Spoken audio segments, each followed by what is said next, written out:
सुब्रत राय बोला कि 5 साल 4 महीना में डबल है। सब को आशा दिन में तो पैसा मिलेगा, पढ़ाई में पैसा मिलेगा।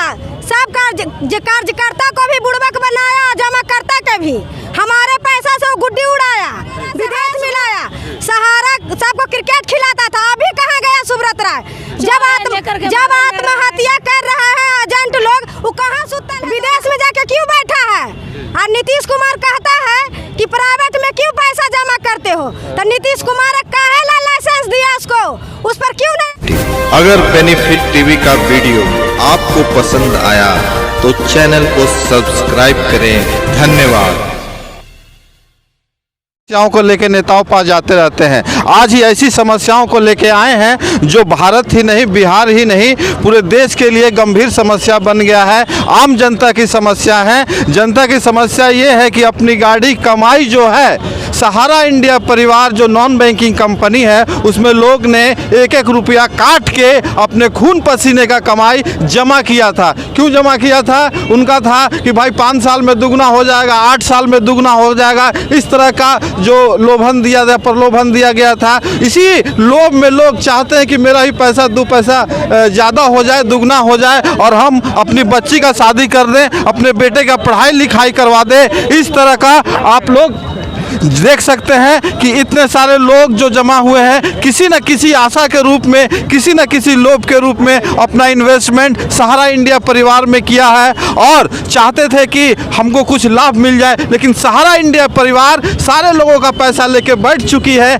और उनका टर्म भी पूर चुका है, लेकिन आज तक उनको पैसा वापस नहीं कर पाए हैं। आज पटना के गांधी मैदान के गेट नंबर कितना है 6 पर कुछ लोग जमा हुए हैं अपने मांगों को रखने के लिए। आइए उनसे हम बात करते हैं कि आखिर उनकी समस्या क्या है, उनका समस्या का समाधान कैसे होगा। इन सारी बातों पर हम चर्चा करेंगे। सर, आपका भी पैसा है इसमें? मैं एक एजेंट हूं और मेरे द्वारा बहुत सारे जमाकर्ताओं का करीबन 1 करोड़ का डिपॉजिट है, जो कि सहारा इंडिया से विगत 2017 से लंबित किया गया है। ये गबन के हिसाब से ये चाहते हैं और उल्टा हम पर FIR भी किया गया है। और ये FIR जो किया गया केवल हमको दबाने के लिए और पैसा मांगने के हिसाब से किया गया है। अभी एक समस्या बहुत है, एजेंटों की समस्या। एजेंट की समस्या ये है कि उनको जीना मरना, गांव छोड़ना, शहर छोड़ना तक पड़ सकता है, क्योंकि एजेंट ही एकमात्र साधन है जो आम पब्लिक से पैसा कलेक्शन करके सहारा इंडिया को जमा किए हैं। उन बेचारों को पब्लिक परेशान कर रही है कि हमारा पैसा वापस कीजिए। लेकिन एक एजेंट भी गरीब परिवार से बिलोंग करता है, वह लाखों और करोड़ों रुपया कहाँ से जमा कर पाएगा? या तो वो शहर छोड़ के चला जाएगा, या आत्महत्या कर लेगा, या किसी और काम कर सकता है। इस तरह की समस्याओं एजेंट के सामने हो रही है। क्या मैं सही कह रहा हूं सर? बिल्कुल आप सही कह रहे हैं। सुबह 6 बजे हमारे दरवाजे पर जमाकर्ता गेट बजा देते हैं। बच्चे के सामने गाली गलौज हो रही है, ठीक है ना। उसके बाद जो है हमें जान से मारने की धमकी भी दी जा रही है। यदि आप पैसा नहीं दोगे तो आपको जान से भी मार दिया जाएगा। इस तरह की समस्या एजेंट के सामने हो रही है। और जो भाई आप पैसा जमा किए हैं, आइए इधर आइए। कार्यकर्ता हम बाढ़ से आए हैं जी। कार्यकर्ता बाढ़ से आए हम, मेरे साथ भी सब इसी तरीका की परेशानी है। और हम लोग को सरकार से भी यही गुजारिश है कि आपके बड़े बड़े केस जो वर्षों से चला आ रहा है, 370 कश्मीर को हटा फैसला किए, राम मंदिर का फैसला किए, ये सहारा का फैसला कहीं न कहीं ये सरकार मोदी का भी हाथ मिला हुआ है। यह मेरे फैसला चाहिए, सारा निवेशक का पैसा चाहिए। आपका भी मैडम पैसा जमा हुआ है? मेरा 12 लाख रुपया सहारा इंडिया में जमा है। अच्छा। शादी बेटी का करना है, कार्ड लगा करके दिए हैं, सेक्टर में दिए, जो रीजन में दिए, जोन में दिए, कहीं पर कोई सुनवाई नहीं हो रहा है। हम काज करता है और ऊपर से पार्टी का भी कुछ आता है हम लोग पर क्लेम। डेली आता है कहने के लिए कि घर में आकर के हमें जहर खा के मर जाएंगे, तो आपसे हम पैसा दिए हैं, आपको जानते हैं। क्या बताइए, पैसा हम घर में लेकर के जमीन और घर बनाए कि सुब्रत राय के यहाँ जमा किए सहारा इंडिया में। और उसके बाद क्या होता है कि सारा जितना जमा करता रात दिन करके घर पर आकर के और क्या करता है कि धरना देता है। आपका क्या है? जी सर, हम भी करता है सर, और हमारा भी पैसा अपना जमा है। मेरा भाई डेथ कर गया सर, बीएमपी में है था। मेरी लड़की की शादी में पैसा नहीं मिला सर। मेरे पिताजी देहांत कर गए सर, पैसा नहीं मिला। और बताइए, जमा करता आकर सर गाली गलौज करता है, बहुत परेशानी है सर, बहुत झेलते हैं हम लोग सर।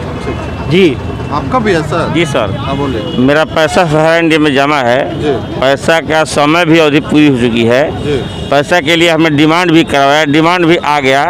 उसके बाद आवेदन भी दिए ब्रांच मैनेजर को, रीजनल मैनेजर को, जोनल चीफ को दिए, और दौड़ते दौड़ते 2019 से हम दौड़ रहे हैं। आज तक पैसा मेरा नहीं मिला। अब कोई कुछ नहीं कह रहा है, आएगा तो मिलेगा, मामला न्यायालय में है। हमारी मांगे पूरी करो, गरीबों का पैसा वापस करो। हम आपसे इसी लाते ऑल इंडिया संघर्ष न्याय मोर्चा आपको एकत्रित करने और एक सामूहिक संगठन बना के पूरे देश और भारत में एक इतिहास रचने की बात करता है। पैसे की मांग कर रहे हैं। सहारा ने कूट रचित साजिश कर लिया है। सहारा पूरी तरह से मन बना चुका है कि इन कूट रचित साजिश करके हमने आधे से ज़्यादा, मैं तो कह रहा हूं कि लगभग 90% पैसा उन्होंने देश से बाहर ट्रांसफ़र कर दिया। मात्र जो 10% पैसा बचा हुआ है, क्योंकि उनके ऊपर बैन लगा हुआ है कि वो देश छोड़ के नहीं जा सकते। सुब्रत राय बोला कि 5 साल 4 महीना में डबल है। सब को आशा दिलाया कि बेटी के शादी करेंगे तो पैसा मिलेगा, पढ़ाई में पैसा मिलेगा।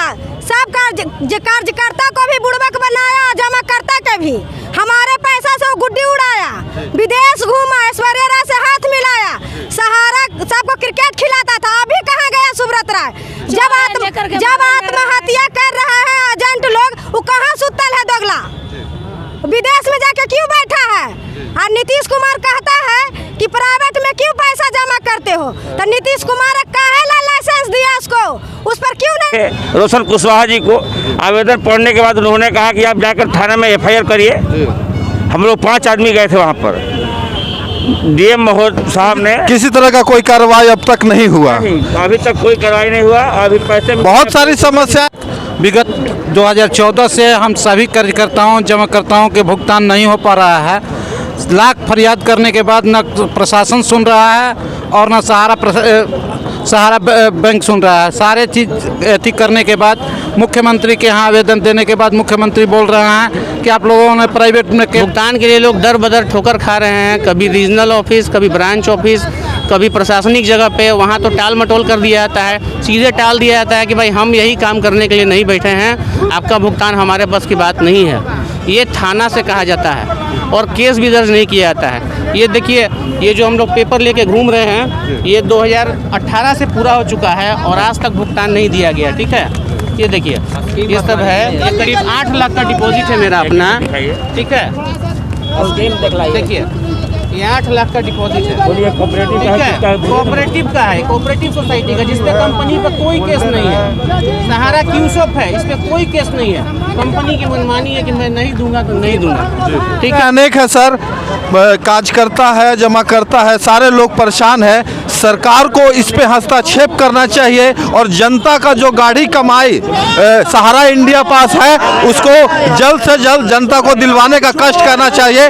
मैं रविंद्र कुमार और आप देख रहे हैं बेनिफिट टीवी न्यूज़। ऐसे ही न्यूज़ देखने के लिए हमारे चैनल को सब्सक्राइब करें, ज़्यादा से ज़्यादा वीडियो को शेयर करें, ताकि सरकार तक ये बात पहुंच सके। सहारा इंडिया के जो काज करता है और जमा करता है, उनकी समस्याएं सरकार तक पहुंच सकती है। जय हिंद, जय भारत।